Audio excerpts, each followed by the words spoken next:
بسم الله الرحمن الرحيم الحمد لله رب العالمين وصلى الله وبارك على أشرف الأنبياء والمرسلين نبينا محمد وعلى آله وصحبه وسلم تسليما كثيرا عما بعد فحياكم الله جميعا وبارك الله فيكم الحمد لله بفضل الله تبارك وتعالى.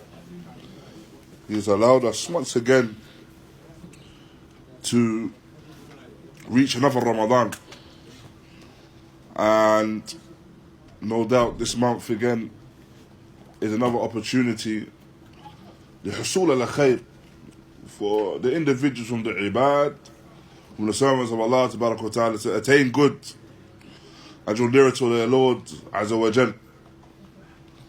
And within these evenings we intend inshallah ta'ala to read whatever Allah ta'ala allows us and makes it easy for us, from some of the speech of the scholars regarding different topics.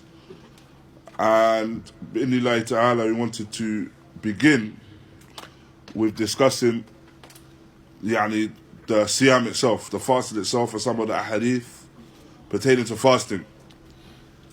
And so the intent inshallah is to read through the speech of Shaykh Zayd ibn Muhammad al-Madkhalī raḥimahullāh regarding ṣiyām, from kitab al-ṣiyām, from the book al-Muḥarrar. Al-Muḥarrar is similar to the book of Bulūgh al-Marām by Ibn Hajar al-Asqalani, in which it gathers aḥādīth regarding aḥkām in ibadah, aḥkām in mu'amala, in dealings and the such. And this is by Ibn al-Hādī. And so Shaykh Zayd begins in his explanation of the fard al-ṣiyām, or the fard al-ṣawm, the obligation of fasting. And he begins by mentioning the ma'na ṣiyām fi al-lughah. And what does ṣiyām, what does fasting mean in the Arabic language? And he mentions that ṣiyām in the lughah, linguistically, means an imsak, means to withhold. And so this can be withholding from anything. It can be withholding from eating, drinking, as we know in terms of the ṣiyām of the ibadah. But it can be withholding from other things as well. And example of that is the statement of Allah تبارك وتعالى إني نذرت للرحمن صوما. And the statement of Allah تبارك وتعالى referring to Maryam, where she states, indeed I have vowed to Ar-Rahman, Allah تبارك وتعالى, صوم, imsak, withholding. In this case, her withholding from speech, sukut. And so initially we understand that a ṣiyām, it means to withhold from something. The ṣiyām in the ṣiyām in the Sharia is defined here by Shaykh Zayd by إمساك مخصوص في زمن مخصوص من شخص مخصوص عن أشياء مخصوصة مع النية. So he mentions the imsak, withholding, is a specific form of withholding, specific action of withholding within a specific time, a specific person withholding, and the things that they withhold from are also specified, along with all these things are along with an-niyyah, the intention. So he mentions, again, it's a specific type of withholding. It's not just withholding from everything. A specific type of withholding, within a specified time of withholding. Now, this person that does so is specified, and the things that they withhold from are specified. And all of this is done with a niyyah, with intention. And so, as for the explanation of this particular wording, the zaman al-makhsus, the specific time that is specified, is min tulu' al-fajr al-thani ila ghurub al-shams.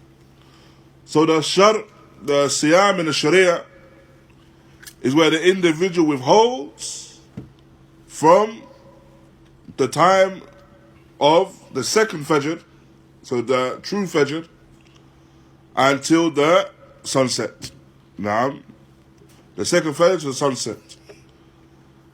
And we mentioned previously how we distinguish between the first Fajr and the second Fajr. So don't remember what we mentioned. How do you distinguish between the first Fajr and the second Fajr? There's two lights. The false light is the one that goes horizontally, Mm-hmm. and then the true light is the one that goes vertically. The false is horizontal, and the true is vertical, you say? Yeah. You want to agree? All the opposite belong. No. No. The opposite way around, though. So the first Fajr, the light appears in a vertical manner. And the second Fajr, the light appears in a horizontal. Naam. And so when we refer to the ṣiyām in Sharia, then the zaman makhsus, the specific time, is from the second Fajr until the ghurūb al-shams, till the sunset.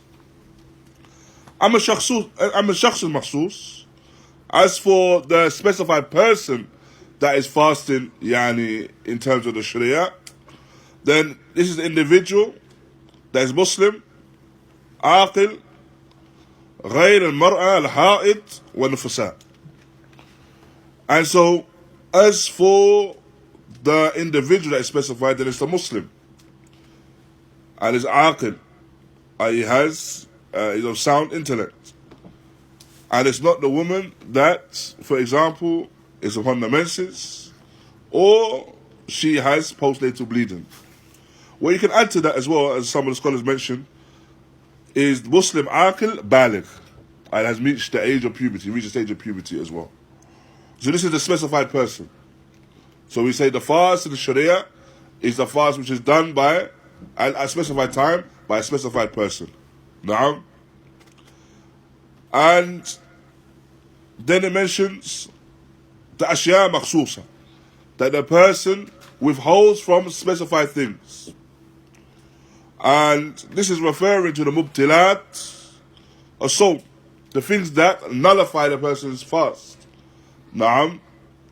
Or the things that are from the makruhat, the things that are disliked. As for the things that nullify a person's fast, and it may nullify the person's fast in totality, and so nullify it in relation to the fact that if they fall into any of these actions, they have to repeat the fast. Or it may render their fast, a fast which is deficient. As for the fast which is nullified, then this is for example, the person that eats or drinks. Now, he eats or drinks, or has sexual relations. These things will nullify the fast. Now, these things will nullify the fast. As for the things that if a person does them, it will render that fast deficient and take from the fast itself. Then this is for a person that falls into muharramat. He falls into general actions which are haram whilst fasting. And he falls into actions in, for example, qawl al-zur, full speech, or anything that revolves around full speech, lying, kadhib, namima, ghiba, tale carrying, backbiting, all this full speech, and anything that is attached to full speech. So, the general muharramat, anything from the actions that are haram, that lead a person, to fall, or the full speech leads the person to fall into haram as well. So, these things are things that will nullify the fast or render the fast deficient. And the final thing mentioned by Shaykh Zayd is an-niyya, ma'an-niyya, that a person has the intention. And the intention of the fast, no doubt, is that the person has the intent of ibadah. His intention that he's worshipping Allah Ta'ala. وَمَحَلُّهَا الْقَلْبِ, and the place of the intention is the heart. وهي شرط في صحة الأعمال من الفرائض والواجبات والمستحبات وترك المحرمات ومكروهات. And so the correct intention is also a condition. A condition for صحة الأعمال. So the correct intention is a condition in order for an action to be correct and upright. Whether those actions are from the obligations, whether those actions are from the actions which are recommended, whether those actions include leaving off the muharramat, leaving off that which is haram, or leaving off that which is disliked. All of this is done with the correct intent. And the place of the intention is the heart. As opposed to what you may see some individuals erroneously do or fall into, where they state the niyyah upon their tongue. Now, they state their intention upon their tongue. However, this is not something which has been affirmed in anything from the speech or the actions of the Prophet sallallahu alaihi wasallam. And so rather, we adhere to that which is from his sunnah and what he was upon. And no doubt what he was upon was adhering to the intention, and that intention being from the heart. Now, likewise, Shaykh Zayd goes on to mention regarding the ṣiyām as well, the fast, that the fast was made an obligation in the second year after the Hijrah. Naam, in the month of Shaʿbān.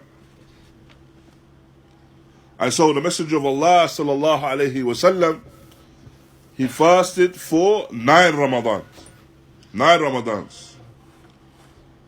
And this is something which has been mentioned within his Tarāwīḥ or his Sirah sallallahu alayhi wasallam. And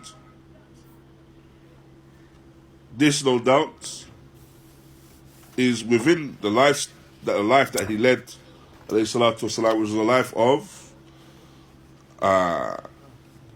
ta'ah, obedience, wal ma'ruf, and adhering to that which is good, and Allah Ta'ala knows best.